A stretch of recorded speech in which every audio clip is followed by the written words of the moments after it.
as médias e grandes empresas produtivas, aquilo que o Marx chamava do capital industrial, e que ele, Keynes, chamava do entrepreneur, né, no inglês, ou Schumpeter chamava do entrepreneur, eles viraram rentistas.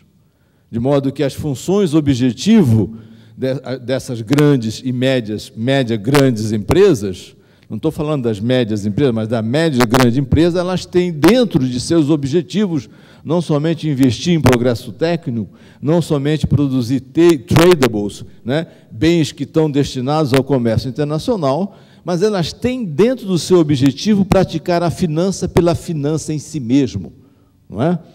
Valorizar seus ativos, ou valorizar seu capital monetário, não é? Especulando com commodities, especulando com títulos da dívida pública, especulando com moedas, especulando com ativos financeiros em geral. Então, o Keynes olharia isso e ficaria perplexo, porque olharia, bom, mas aconteceu justamente o contrário da proposta e da utopia que eu pretendia que ocorresse para salvar a sociedade burguesa que eu tanto prezava. Ora, então você vê que o Marx diria o seguinte, ora, a categoria capital foi muito mais longe do que eu consegui perceber, porque ela assim o é. Ela é capaz de um movimento tão contraditório e tão problemático, não é? Que ela como que escapa pelos dedos nessa sua capacidade de multiplicação, não é? E de inovação. E o Keynes olharia e diria, pois bem, institucionalizaram o rentismo.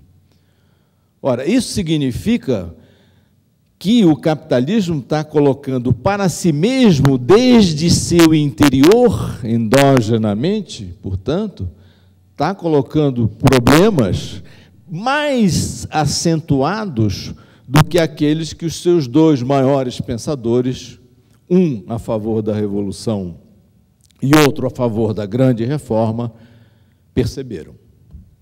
Que foram estes dois autores, como nós sabemos, que, de fato, pelo menos creio que a juízos de muitos, entenderam do que se trata o sistema capitalista. Bom, ora, então, nós temos pela frente, na verdade, como requeria o Renato corretamente na sua colocação inicial, nós temos uma tarefa intelectual e política importante, que é entender quais os desdobramentos das contradições desse capitalismo que aí está se colocando de forma ao mesmo tempo que mantém continuidades.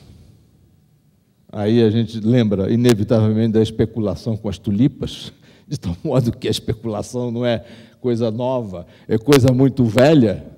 Especulavam com tulipas que não tinham nem ainda sido plantadas. O professor Baluz pode explicar um pouco mais dessas histórias das especulações no capitalismo, como também cria inovações inimagináveis, como essa história dos derivativos financeiros que fazem das finanças verdadeiras mágicas e verdadeiras inovações e indisciplinas financeiras, tais como aquelas que ocorreram e estão a ocorrer, a serem descobertas ainda através da crise imobiliária americana. Eu vou direto ao ponto para dizer o seguinte, que, a meu juízo, a discussão central é que esse desdobramento que nós estamos assistindo, para deixar enunciado, e depois a gente volta um pouco mais ao desdobramento, não conduz, a meu ver, ao fato de que nós estejamos diante de nenhuma crise definitiva do capitalismo e de nenhuma tendência à estagnação do capitalismo. Não se trata disso, a meu juízo, né? De que nós estejamos, por causa dessa financiarização do capitalismo, cujo paroxismo está no fato de que o próprio capital produtivo se transforma em mostra a sua face especulativa pelo fato de que o próprio Estado passa a ser cúmplice desse processo, de uma maneira que também já vou me referir. Não se trata de que nós estejamos necessariamente diante de uma tendência à estagnação, mas se trata de que nós estamos num desdobramento do capitalismo tal que ele aprofunda a sua incapacidade, de se autorregular. Ele aprofunda a sua capacidade de resolver os problemas que ele mesmo cria. Quero dizer com isso o seguinte: se em determinados momentos do passado do capitalismo as suas crises de sobreacumulação, as suas crises, vamos chamar assim, de realização da mais-valia, ou as suas crises cíclicas eram possíveis de resolução através da centralização do capital, através da queima de capital, ou do que quer que fosse, hoje, com esse desdobramento cada vez mais acentuado dessa riqueza financeira de papel, cuja capacidade de contaminação da acumulação produtiva, da geração de renda e de emprego é muito elevada, e cuja dimensão dramática se apresentou pela primeira vez na história na década de 30, né? Potencial, portanto, esse de contaminação que só tem feito crescer, porque as escalas desse problema só fizeram crescer de lá para cá, coloca cada vez mais claro que o capitalismo internamente tem uma capacidade cada vez menor de se autorregular e de resolver. Como é que isso se traduz? Se traduz que, na verdade, o Estado tem que entrar crescentemente, sobretudo através dos seus bancos centrais, para resgatar e tentar resolver os problemas. Então, o que é que nós temos assistido na crise recente, oriunda da crise imobiliária americana, mas que se propagou de maneira tão global? Por quê? Porque as inovações financeiras que foram feitas, inovação financeira, atenção, é uma forma elegante de chamar aquilo que foi feito, que foram feitas coisas do arco da velha, né? Foram feitas invenções do arco da velha e, como nós conversávamos muito dia, as cabeças já estão rolando, algumas das quais que foram responsáveis por essas invenções, porque foram vendidos papéis, não é?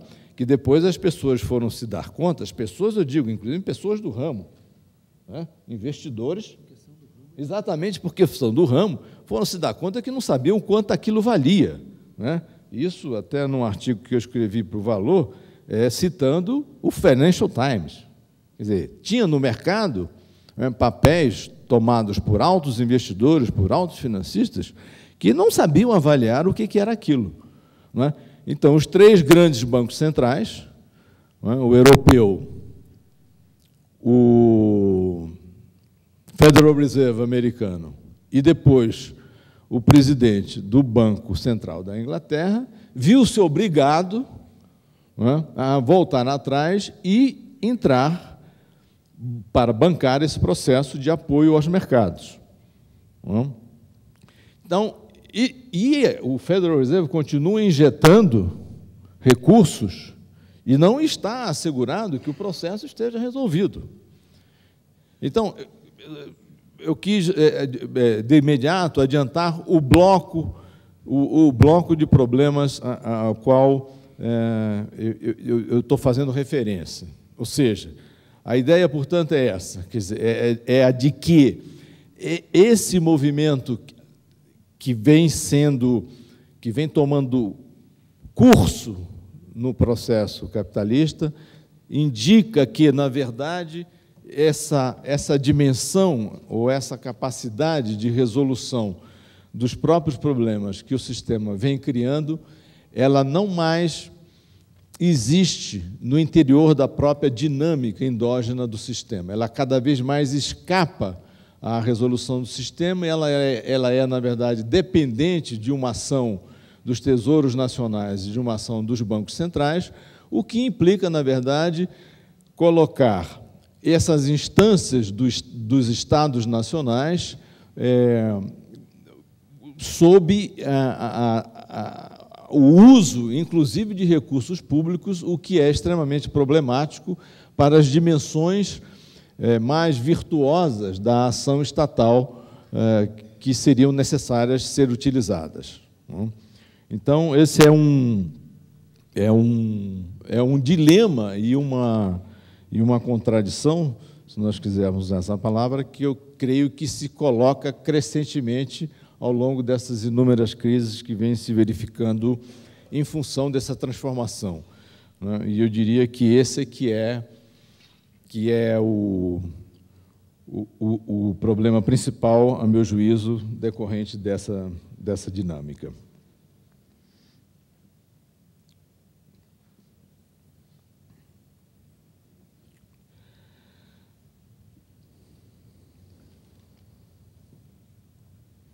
O segundo ponto que eu gostaria de abordar é um ponto bastante conhecido e que, de toda maneira, vale a pena ressaltar, é o fato de que esse processo é um processo que teve origem na economia norte-americana a partir dos anos 60 e dos anos 70, na medida em que foi lá que foi originado, digamos assim, esse padrão sistêmico de riqueza ao qual nós estávamos a fazer referência e que dizíamos que é por essa razão que ele permite afirmar que hoje nós temos não só um fenômeno do capital financeiro em si, mas nós temos, na verdade, nós temos um capitalismo financeiro, digamos assim. Nós temos algo que funciona como um padrão sistêmico de riqueza. Por quê? Porque todos os atores, todos os agentes da estrutura estão envolvidos nesse processo, né? Então, nós estávamos dizendo que não só estão envolvidos os agentes do sistema financeiro, como nós estávamos a assinalar que os próprios atores capitalistas importantes da chamada dimensão produtiva estão envolvidos. E nós estávamos a assinalar que os próprios bancos centrais e, em última análise, os tesouros nacionais estão envolvidos nesse processo. Nós estávamos querendo assinalar que vários estudos do Banco Internacional, do BIS, né, do Banco de Compensações Internacionais, do BIS, mostram cada vez mais como os bancos centrais têm um poder mais limitado diante desse mercado. Por quê? Porque essas inovações financeiras, esses vários títulos privados que foram criados e que funcionam como quase dinheiro, significam a existência de uma liquidez em mãos privadas que é de grande magnitude, né? E que, portanto, tem a capacidade de colocar os bancos centrais em xeque. Então, alguns estudos do BIS chamam a atenção como os bancos centrais hoje, apesar do seu grande poder de emitir a moeda central, e, portanto, esse é um poder nada desprezível, né, e de fixar a taxa básica de juros, os bancos centrais, mesmo dos países, evidentemente, que emitem uma moeda conversível, é um poder hoje, não mais de um dictato, mas é um poder de persuasão e que tenta enfrentar esse poder privado que é cada vez maior em função das razões que nós estamos assinalando. De tal maneira que, nesse padrão sistêmico ao qual nós estamos fazendo referência, ou nesse tipo de capitalismo financeiro, você tem essas duas dimensões dos Estados nacionais, ou seja, o Banco Central e os Tesouros Nacionais, você os tem com poderes limitados diante dessa alta finança moderna, dessa alta finança contemporânea, da qual fazem parte os próprios atores que participam das decisões também do investimento produtivo. Não é?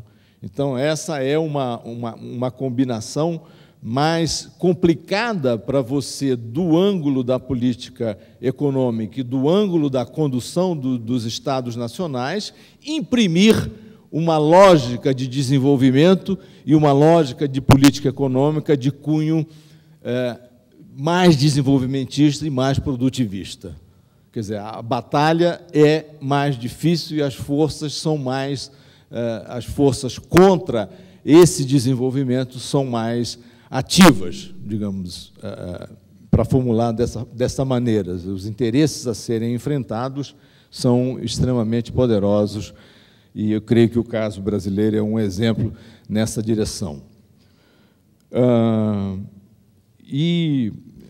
Do ponto de vista do próprio consumo, o que também se tem aprendido ultimamente é que, na verdade, na medida em que foram criadas essas novas instituições, esses fundos de pensão, esses fundos de investimento e esses novos investidores institucionais que arregimentam as poupanças das famílias, na verdade, a própria poupança das famílias passou a ser, na medida em que, agregadas através desses fundos, como é sabido, elas passaram também a fazer parte desse jogo financeiro ao qual nós estamos fazendo referência. Isso, portanto, caminha tão longe que nós temos discutido